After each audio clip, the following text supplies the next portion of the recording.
How's it going, YouTube? Right, where were we? This is a Skoda Fabia engine that's going in. We've pulled all the front of the van off. That's all ready. Everything's all disconnected off the engine now. We've literally just got the drive shafts to come off and the engine mounts, then we can pull it out. And what I'm going to do is, once that's out, I'll clean all this up and get that sorted out. We have got this pipe to sort out as well that's got this little hole in it. I had a look on the internet, I can't find one of those anywhere. So what I might do is try welding that one up. New radiators on order, that'll come in the next few days. So what I'm going to do now is get this engine out. Then we can get it in here and start transferring the bits over to that engine and getting that one ready. That's both drive shafts off. I'm going to bring that engine lift into position, take a bit of weight on the engine, undo the engine mounts and then pull it out. So let's get this engine out, shall we?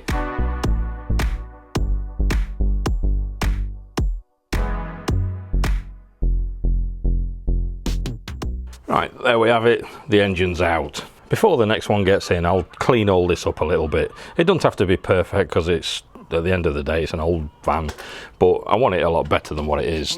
Where there's all oil gone into these little areas and all that sort of stuff, all down here, I want to clean all those sort of areas up before I put it back in. But right, the next job is we need to take everything off of this which we need, clean it all up, and put it on that over there. So the first job is I'm going to get this gearbox off. I'll move that out of the way, and then what we'll do is we'll go through all these bits one at a time and see what we need to put on the new engine. One thing I have noticed is a Skoda engine didn't have a power steering pump. I'm assuming they must be electric. This aircon pump's different, so I'll probably assume that the alternator and a few other bits are different as well. So what I'll do is this whole bracket here that's got the power steering pump, the aircon and the alternator, I'll take all that off and I'll put on that one. This oil filter setup, I want to take that off and put that on as well. The important bits are this wire that's going through here that goes to the cam sensor on the back of there. We'll have a look at that when we get to it. And down there, you can't really see it right at this minute, we've got a crank sensor. That's another one of the important bits. Around the other side, you can see under there on the sump there's a sensor. The Skoda doesn't have that, so we've got to swap the sumps over on this as well. That sump, I believe, is slightly deeper as well, so the pickup pipe on the engine, we've got to swap that as well.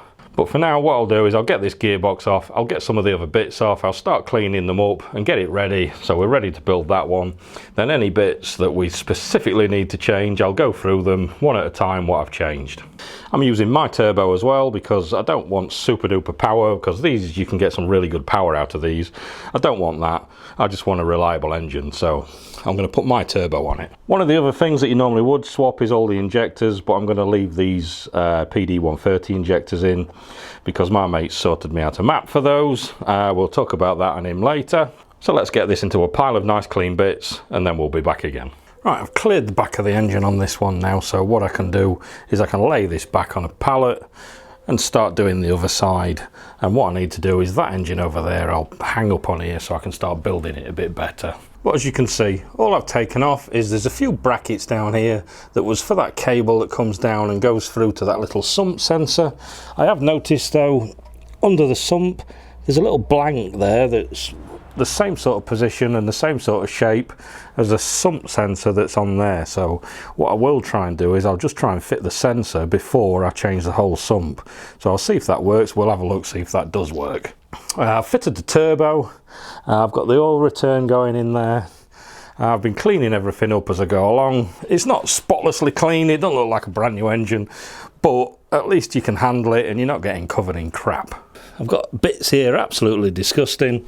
I've started cleaning them off here in this degreaser. This is an engine mount, so we can start getting them a little bit cleaner. So what I'll do, like I said, is I'll lay this back on the pallet so I can strip the front of the engine and I'll hang that one up on this engine lift and then I can build the other side of it and we can start building a bit more of it up. I've got to clean this gearbox later as well, but once we've got a bit more of that engine built up, we'll go through the bits that I've installed and changed so we can see where we are with the swap. Right, I've just got to a bit of a significant point, so I thought I'd bring you guys back again.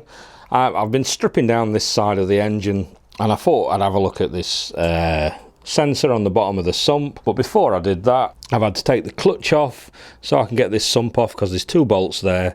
While I did it, there's a little plate between the engine and the gearbox.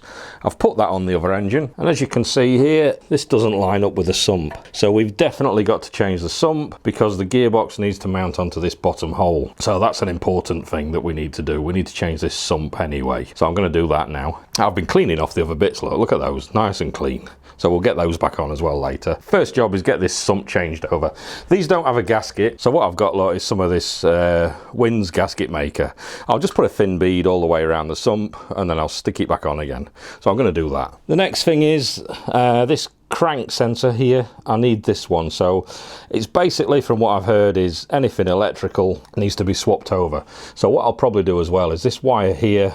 This one goes through to the cam sensor. We can see it better on the other engine. Right in there, look, there's the cam sensor. So just to be safe, what I'll do is I'll change that one over as well, unless I can see the part numbers on it, and I'll see if it's the same. So next job, sump. I'm going to build some bits onto the back of this engine, fit this clutch. Then I need to go round to this side of the engine, change the cam belt and everything else, and get it all ready. So I'll see you back again in a second. When you're changing the sump, don't forget we need to change this pickup pipe as well. This is the one off the Fabia engine. As you can see, it's quite a bit shallower because the sump's smaller. So this one comes down more and goes further into the sump. So I've taken this one off the Fabia engine. So we need to take this one off the Transporter engine and swap this over onto that engine as well. So when you're doing the sump, don't forget that bit. Right, thin bead of gasket sealant. Remember to go around the inside of the holes. If you go around the outside, the oil will get out the holes. So you need to go around the inside. Right, I'll get that bolted back on. Right, we're almost there. Literally just got the gearbox to put on now and clean out all this engine bay here, and then I can get it all back on. Let's have a look at the engine, see what we did. I've stuck everything. All this is back off my original engine. The only thing that's here really off of the Skoda engine is this dipstick here, and as we can see down there, just in the engine mount, I had to cut a little notch out there just to get it to fit in. You didn't have to change everything over, but I changed everything over just because I wanted the original stuff back on. It just makes it easier when I'm ordering service bits and stuff like that. So I've got all the oil filter and the cooler and everything all original off the Volkswagen. Just down here we've got this little crank sensor. That's one of the main things that you've definitely got to change. And then the wire just goes up and it comes out here. On the Transporter, the plugs are here, whereas on the Skoda there was over here. This cam sensor one, the one that goes round to the front of the cams, which we spoke about, I changed that one anyway. I didn't have to. This is the one that was on the Skoda engine. The part numbers are exactly the same, but the wire's a bit shorter on my Transporter one, which brought the plugs back to this area here, so I did change that. So on the front, that's the main thing really, it's just that crank sensor. But I've changed everything. And obviously this engine mount, because I had to take this notch out here. Around the side, we've got a new clutch and dual mass fitted. These are all the Skoda parts that I've just left on. Around the back, the engine mount, I've fitted the Transporter turbo, my normal one. We've got the oil feed there going to it. And obviously we changed the sump, so we've got this sensor in the sump as well. And obviously the sump matches up now with the gearbox, so it should do. Around the other side of the engine, I've built all that back up. New timing belt. New auxiliary belt, all those kind of bits. That's all built up now, ready to go back on. On the top of the engine I fitted my cam cover off the Transporter because this is a slightly different angle. I cleaned up all the liquid gasket that was on here, and we've got a brand new gasket on there, so hopefully that won't leak anymore. So now the next thing is I need to get this gearbox, that starter, put back on there, clean up all this area. I don't want it all spankily clean, I literally just want down here, look, you can see how it's all wet from the oil.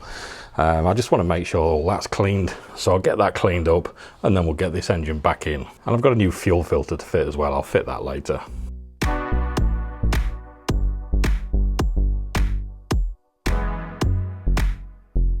Right, I'm at a point now where the engine's in, everything's piped up, the can pipe up. The only thing I've got to do is build this front up and then pipe everything onto the radiators at the front, and then we're ready to start. I've changed this fuel filter as well.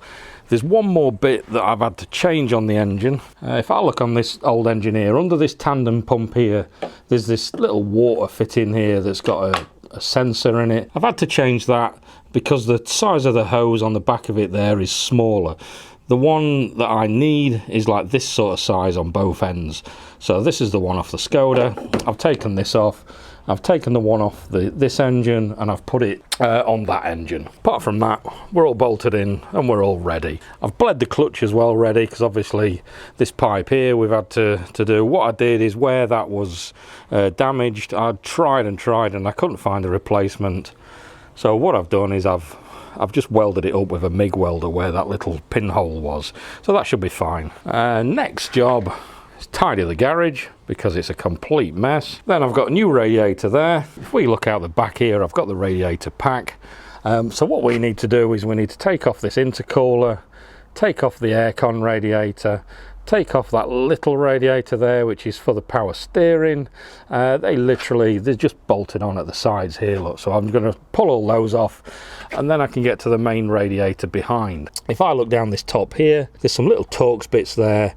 If I undo those, then that radiator should pull out. I can actually, if I want to, fit this front back on and then take it off, but what I'll do is I'll do it here. I can strip it down. While this is all in bits, I'll give it a quick jet wash just to clean it off, fit the new radiator and then stick it all back together. I'm not going to bother showing that because it's a radiator. So what we'll do is I'll get this radiator swapped over, then I'll get this put back on the van, then it's literally just a case of plumbing everything up at the back again. So I'm going to get all that built up. I'll get the front built up, I'll get the power steering fluid in, I'll get the coolant in, we'll get it ready to start and then we'll have a look, shall we? So I'll see you back when it's built back up. And as you can see, before I put this engine in, I cleaned all these bits to get all that wet oil off that was everywhere. It's not sparkly clean, but I didn't want to drown the place because obviously there's electrics there, but I've got it a lot better than what it was. So it's literally, I can work on a pretty dry engine there. So I'll see you back when it's back together. Right, we're at a point now where it's all built up. I've got the new header tank on, we've filled it up with fluid, we've filled the engine up with oil, steering fluid's full, I've bled the clutch, all the pipes are all connected. We're literally at a point now where we can more or less try and start. As you can see, right down there, we've got the new radiator on. That's all fitted and back together. As far as building goes, is literally we've got the headlights and the front bumper to put on, but we're going to try and start it first. Garage is a mess like usual. I've got to tidy this up. It's going to take quite a bit of starting actually, because I've got a new fuel filter in there and that obviously needs filling up with fuel first, but that's a good thing because this engine will be completely dry, so it gives a chance to get some fluids around the engine, which is a good thing. Next job is I've got to get this battery connected and then we've got to put a map on it. As I mentioned before, there's two ways you can do this. You can either put the engine in and use all your bits, use your injectors and everything else and use your map, or the other option is to use the PD130 injectors and remap it. I would advise getting it remapped anyway, because you're not getting the potential out of this engine unless it's remapped. My friend Paul at Sheffield Remapping sorted me out a map. I'll put his details below. He's the guy you want to go to. He's got a map set up specifically for this engine running on these injectors, so that's what I've got off him. I'm going to do it a little bit of a different way because I've got some software and a cable that I can plug in so I can flash the map myself. Normally you'd give Paul a ring and he'd come out and see you and sort it all out for you, or you'd take it to him at Sheffield Remapping and he'd sort it out for you there. So let's get this battery on, get this map on, and then we can try and start it. Right, map's complete. Let's give it a start, shall we? What I'll do, I'll set it up on a tripod over here. If it takes forever to start and it's just turning over, I'll cut until it starts, but let's see how long it takes. Or if it starts. Hopefully it'll start. Just about to try it. It's either going to work or not. Hopefully, after all this bloody time. This time last week. Yeah. It might take some starting because it'll have no oil in it, no fuel in it anywhere. It's got to really work itself out. Yeah, let's see.